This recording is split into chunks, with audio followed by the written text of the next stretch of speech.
नमस्कार दोस्तों। कहानियों की श्रृंखला में आज सुनेंगे ममता कालिया जी की कहानी पंडिताइन। लेकिन उससे पहले मेरा आपसे विनम्र अनुरोध है कि अगर मेरे द्वारा सुनाई हुई कहानियाँ आपको अच्छी लगती हैं और आपने अभी तक मेरे चैनल को सब्सक्राइब नहीं किया है तो सब्सक्राइब ज़रूर करें, लाइक करें और अपने दोस्तों और परिचितों में शेयर भी करें। बेल आइकन दबाना बिल्कुल भी ना भूलें। आज सुनिए पंडिताइन। हालांकि वे हमारे घर के ठीक सामने रहते थे, हमें उनका नाम मालूम नहीं था।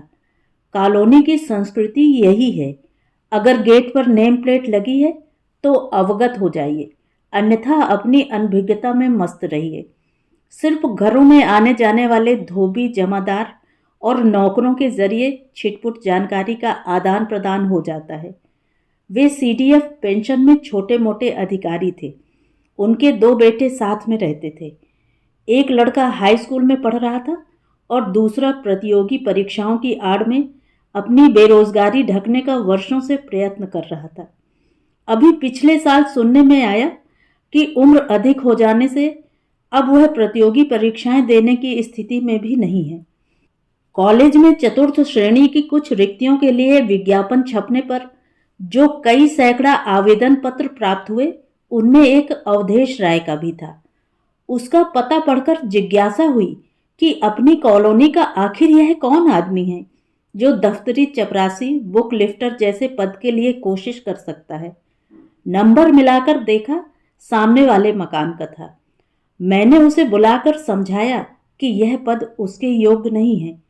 मुझे लगा उसने हताशा के किसी क्षण में अप्लाई कर दिया है। मुझे बड़ा विस्मय हुआ जब उसने अपनी अर्जी वापस लेने में कोई दिलचस्पी नहीं दिखाई। उसने कहा, जब अच्छी नौकरी नहीं मिलेगी तो खराब नौकरी करेंगे ही। फिर आजकल चपरासियों को कौन काम होता है?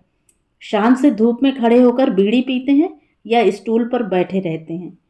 कॉलेजों में तो बस कागज इधर उधर करने का काम होता है, सो कर देंगे। लड़के की यथार्थवादिता पर मैं अवाक रह गई। ये लोग मूल रूप से बलिया के थे, वहीं उनकी 7 बीघा जमीन बटाई पर जुतती थी। लड़के की माँ कभी कभी यहाँ आती थी। उसकी गैरहाजिरी में दोनों लड़के घर का कुल काम संभालते थे। आगे के 2 दांत टूटने और बालों में सफेदी आ जाने से माँ अपने पति से ज्यादा बुजुर्ग लगती थी। पति को वहां के लोग पंडित जी कहते थे। शायद उसकी वजह यह होगी कि वे रोज गंगा स्नान के बाद चंदन की पड़ी और रोली की खड़ी रेखा से अपना भाल चर्चित करते थे। वैसे दूध वाले का कहना था कि वे कुंडली बनाना और बांचना भी जानते थे। त्योहारों पर उनकी पत्नी यहाँ आती। दिवाली पर उसे अपनी छत पर बड़ी मंगोड़ी तोड़ते देखा जाता और होली पर आलू के पापड़ बनाते। पंडित जी का तबादला शिलांग हो गया। एक दिन वे ट्रंक और छोटे थैले के साथ विदा हुए। घर की कमान बेटों ने संभाल ही रखी थी। वे वहां से नियमित काफी रुपए इलाहाबाद के अपने खाते में ट्रांसफर करते। बच्चों के पास हर महीने 7 से 10 तारीख के बीच चेक आ जाता। शिलांग की जलवायु पंडित जी को रास नहीं आई। उन्हें पहले पीलिया हुआ और बाद में उनका जिगर बढ़ गया। जिसने जो उपचार बताया वे गाहे बगाहे करते रहे। परदेश में रहकर परहेज का खान पान मयसर नहीं हुआ। वे दुर्बल होते गए। अंततः मेडिकल लीव पर अपने घर वापस आ गए। उनकी बीमारी की खबर पाकर पत्नी गांव से यहाँ आई। उसका सोचने का तरीका पुरातन और पारंपरिक था। उन्हें कमजोर देखकर वह देसी घी का हलवा बना देती या उन्हें दूध बादाम खाने को देती। डॉक्टर की हिदायत थी कि उन्हें एकदम हल्का, चिकनाई रहित भोजन दिया जाए, पर पत्नी की समझ में नहीं आता। वह कहती, ये सूख रहे हैं, थोड़ा घी दूध लें तो चंगे हो जाएंगे। जब बेटे आसपास होते, पिता को पपीता काट कर खिलाते। कभी कभी छोटा बेटा बाजार से मौसम्मी का रस ले आता। बड़ा लड़का उन्हें इधर उधर के समाचार सुनाता रहता। उसके जीवन में सबसे बड़ा समाचार किसी बेरोजगार की नौकरी लगना होता। उसी को सुनकर पंडिताइन ने एक दिन कहा, ऊ पांडे जी चल बसे। उनके बेटवा की तोहार दफ्तर में नौकरी लग गई। जौन श्रीवास्तव बाबू रहे, ओहू की बिटिया जाए लागी दफ्तर। झल्लाकर पंडित जी बोले, तो का हमहू मर जाई। जैसे काल बैठा था उनकी जुबान पर। अगले ही हफ्ते वे नींद में सोए सोए ही चल बसे। परिवार के सदस्यों को खबर तक न हुई। सुबह पंडिताई ने उठकर दरवाजे खोले, गंगा जी जाने के लिए प्लास्टिक की डोलची में अंगोछा धोती रखी और उन्हें पुकारा, चलो जी, अबेर हुई रही है। पंडित जी न हिले न डुले। पंडिताइन ने पास आकर उन्हें हिलाया। पंछी उड़ गया था, देह पड़ी थी। फिर वह सब हुआ जो देखने का अभ्यास हम लोगों को इतना हो गया है कि अब कॉलोनी के करीब शमशान का होना जीवन का अनिवार्य सत्य और नियति मालूम देता है।